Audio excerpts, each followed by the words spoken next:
significant ways. As far as I was concerned, evolution happened. That was perfectly obvious. I had no problems with that. God is God. Science and matter is there. God is supreme, regardless of what we may see or be able to see.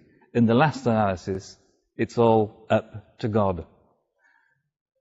Until I started reading Perry's blog posts, when he made me realize that I accepted random mutation. Now that's dangerous. Why is that mentally dangerous?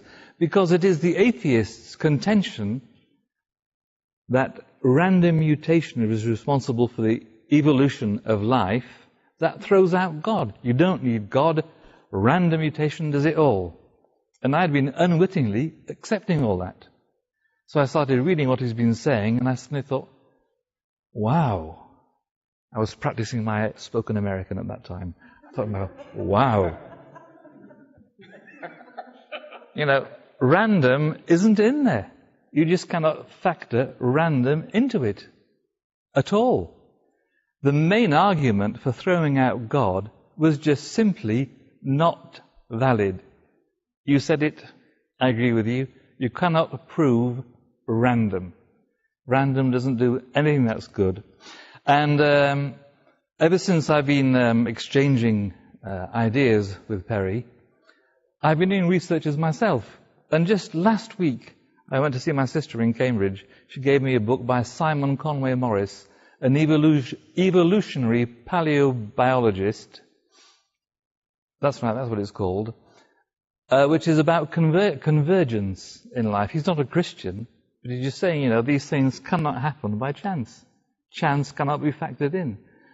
What Perry has talked about is not the whole story. There are lots of other phenomena and mechanisms being discovered and revealed which show that really, there is no place for chance in the process of evolution. I know some of you may think, that there is chance. When you look at me, you think, wow. You mean somebody evolved that guy deliberately? I cannot believe that. But that's true. Yes, madam. How would you answer what happened to these Christians? There was a pub in a small town on one corner of the street, and the First Presbyterian Church on the other corner. Mm-hmm. And the First Presbyterian Church wasn't doing very well. It's losing members, and to complicate things, Joe's Pub on the other corner is really bouncing. Got people in there every night, ladies of the evening, just doing a booming business. Sounds good. Have you got the address? And to the point where they're disturbing even worship at the First Presbyterian Church. Yeah. The pub's doing so well, they're going to put even an addition on their bar. And the board at the Presbyterian Church says, well, they got together and they prayed that something would stop this sinful place. And by golly, if lightning didn't strike Joe's bar and burn the whole thing, new addition, burned it all down. So the Presbyterians started bragging. We prayed, and the pub burned down. Jesus helped us. So a few weeks later, the board of the Presbyterian Church was served a summons notice that they were being sued for burning down Joe's bar. Maybe they did. And the board Maybe they did. Yes. All of a sudden, seeing a big lawsuit, said, we didn't have anything to do with your bar burning down. We didn't have nothing to do with that. You can't sue us. So when it came to court and it got on the docket, the judge looked at it, and he looked at it, and he said, I can't believe my eyes. He said, the board at First Presbyterian doesn't believe in the power of Jesus Christ, and the owners of Joe's Pub do. That's a nice one. Was that a joke or a question? It's kind of a question. Okay, right. How far does your faith go? Okay, I understand. You want to money? share the limelight with me, I understand. No, it's just. That's fine. How Okay. should the people at Joe's Pub handle that? Or I'm sorry, I mean at the That's First okay. Presbyterian Church. Should they have paid the lawsuit? Should they have admitted they prayed? Should they have paid it in behalf of a belief in Jesus Christ? What should they have done? Now they're denying Jesus because they didn't. But I'm sorry. I've been a Christian for 3 years. Okay. You know, and what you're saying is pretty true, because when you first got converted, it's like you're a babe in Christ. But when you start living the religion and living to God loved me first, so I must love others, that's when it becomes hard. That's what Adam and Eve had to face. I thank you for that encouragement. Right. That's when it's not easy. I know that we all have our own individual experience of our walk with Christ. And I think it's very difficult to generalize. If you want to leave now because you're fed up of listening to me, I do understand. I've been around for long enough. Oh, you have a question for me? No, I just want to know how you and Julie developed this relationship. How did we develop this? Sorry, I found that question a bit embarrassing in English. How did we develop this relationship? I love you in a non-sexual way. That's because he's programmed that way. Do you know? I can't remember.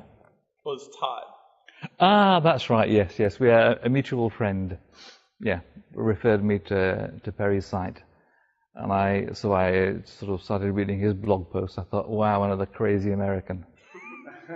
So crazy that less than a year later, I'm here. Yes, sir. My thought on the bar question, which you shouldn't have to answer anyway, is that they should ask of the courts that it be appealed to a higher court.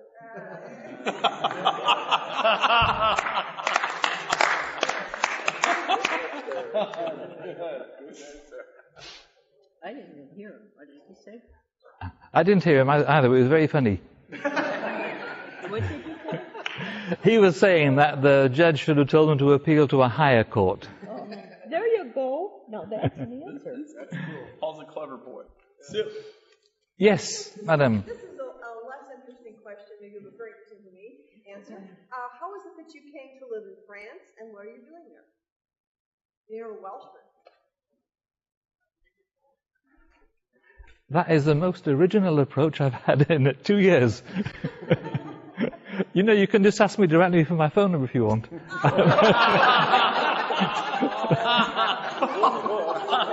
That's a Welsh move. No, it's a reasonable question. People often ask me. Unfortunately, I can't answer it because it's a personal thing. Well, when I settled in France, I became an English teacher in the French educational system. Before going to France, I'd been a music teacher in England and Wales. In France, I did the necessary exams to become an English teacher. And why the Pyrenees? Did you pick the region? I'll give you the true answer. When I arrived in France in 1984, I went to see some friends. I thought, I want to go somewhere else. I phoned up the airport. What is the next plane I can book a flight for? And she looked, she said Toulouse. I said, okay. That's what I was thinking. And I went to Toulouse, and I've been there ever since. And I didn't have to stand in line for 2 hours to get in. Thank you, Chicago. It's been lovely to be able to speak to you and share with you. I hope you've understood most of what I've been able to say. I want to thank you for being very patient and understanding with me. Yes? Going back to that April 12th date, when this conversion point, Yes. Do you have any sense of how long it lasted, where you were in that third dimensional sort of, do you have any sense of time? Or was it something that from that point on it's sort of been like that? That's right, yes. It was my life up until that point, and then my life after that point. Really just been... Yeah. I had a sense of the presence of God, which has not left me for 1 second in over 3 years. If we believe our friend, it will one day, but I'll wait for that, because it does happen to more experienced Christians than myself, as we know.